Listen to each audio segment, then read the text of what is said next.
रामपुर नाम के जंगल में कालू कौवा अपनी पत्नी गौरी के साथ रहता था। कालू बहुत ही अमीर था। उसके अपने 2 घर थे। एक घर में वो अपनी पत्नी गौरी के साथ रहता था। कालू अमीर तो था ही, लेकिन उसके दिल में दूसरे पंछियों के प्रति कोई भी दया नहीं थी। बरसात का मौसम चल रहा था। जिस जंगल में कालू रहता था, उसके साथ दूसरे जंगल में एक गरीब मीनू चिड़िया अपने बेटे कुकू के साथ रहती थी। उस जंगल में सभी पक्षियों ने बरसात आने से पहले अपने मजबूत घर बना लिए थे, पर चिड़िया का वही पुराना और कमजोर घर था। गरीब होने के कारण चिड़िया अपना घर नहीं बना पाई। एक दिन जंगल में जोर की बारिश लग जाती है। सारे पक्षी अपने घर में सुरक्षित थे, पर मीनू अपने घोंसले में अपने बेटे के साथ बैठी थी और बारिश के रुकने का इंतजार कर रही थी। लेकिन बारिश अब और भी तेज हो जाती है और बारिश के साथ साथ जोरों से तूफान भी चलता है और मीनू चिड़िया का घोंसला पेड़ से नीचे गिर जाता है। दोनों माँ बेटे अब बेघर हो जाते हैं। अरे माँ, हमारा घोंसला तो टूट गया, अब हम बारिश में कहाँ जाएंगे? बेटा कुकू, तुम घबराओ मत, हम किसी पक्षी से मदद मांगेंगे, कोई ना कोई हमारी मदद जरूर करेगा। फिर दोनों वहाँ से उठते हैं। उठते उठते उन्हें काफ़ी समय हो जाता है। अब बारिश भी रुक गई थी। वो दोनों अपने जंगल से काफ़ी दूर निकल आए थे। वे अब किसी दूसरे जंगल में पहुँच गए थे। चिड़िया को उठते उठते एक घर दिखाई देता है। चिड़िया घर के पास आती है। कोई है, अंदर हमारी मदद करो। अरे चिड़िया, तुम कौन हो और कहाँ से आई हो?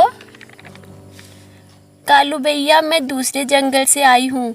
बारिश में मेरा घर टूट गया, मुझे रहने को घर चाहिए, आप हमारी मदद कीजिए। चिड़िया, तुम फिक्र मत करो, मेरे पास दूसरा घर भी है, तुम वहाँ रह सकती हो, पर वहाँ रहने के तुम्हें मुझे महीने के 500 रुपये देने होंगे। वो बेचारी गरीब चिड़िया मजबूर थी और वो कालू की बात मान लेती है। ठीक है कालू भैया, मुझे मंजूर है। तो ठीक है, तुम अपने बेटे के साथ उस घर में कल से रह सकती हो, पर याद रहे मेरे पैसे समय से लौटा देना। फिर चिड़िया अपने बेटे के साथ किराए के घर में रहने लगती है। दूसरी सुबह चिड़िया काम की तलाश में जंगल की ओर निकल जाती है, पर उसे कहीं काम नहीं मिलता। थक हार कर बेचारी वापस घर आ जाती है। माँ, आ गए आप, कहीं काम मिला आपको? नहीं बेटा, मैंने काम की बहुत तलाश की, पर मुझे कहीं काम नहीं मिला। अब मुझे यही चिंता सताए जा रही है कि अगर मैंने समय से कालू के पैसे नहीं दिए तो वो हमें घर से निकाल देगा।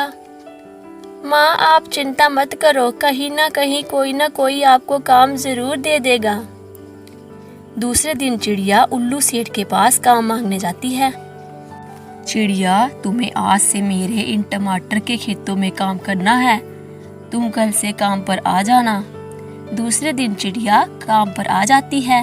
वह पूरी लगन और मेहनत से काम करती है। ऐसे ही कुछ दिन बीत जाते हैं।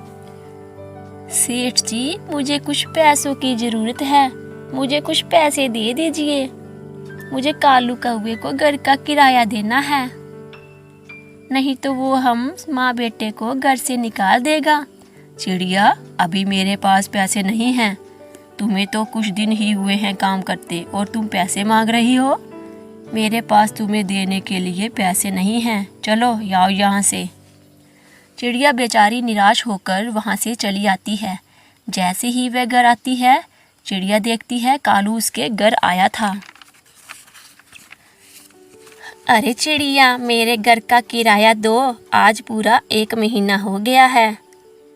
कालू भैया, पैसे तो मेरे पास नहीं हैं, मुझे थोड़ा और समय दे दो, मैं आपके पैसे चुका दूंगी। नहीं नहीं चिड़िया, या तो तुम मेरे पैसे दो, नहीं तो अपने बेटे को लेकर इस घर से निकल जाओ। कालू बेचारी चिड़िया को घर से निकाल देता है। चिड़िया अपने बेटे के साथ उड़ते उड़ते पहाड़ों की ओर चली जाती है। उठते उठते उससे एक सुंदर सा घर दिखाई देता है। वह उस घर के पास जाती है तो देखती है, अरे अरे ये तो मशरूम का घर है और है भी कितना सुंदर। तभी उसे एक आवाज़ सुनाई देती है, हाँ चिड़िया, मैं मशरूम घर हूँ, तुम मेरे घर में जब तक चाहो रह सकती हो। फिर चिड़िया अपने बेटे के साथ उस घर में आराम से रहती है।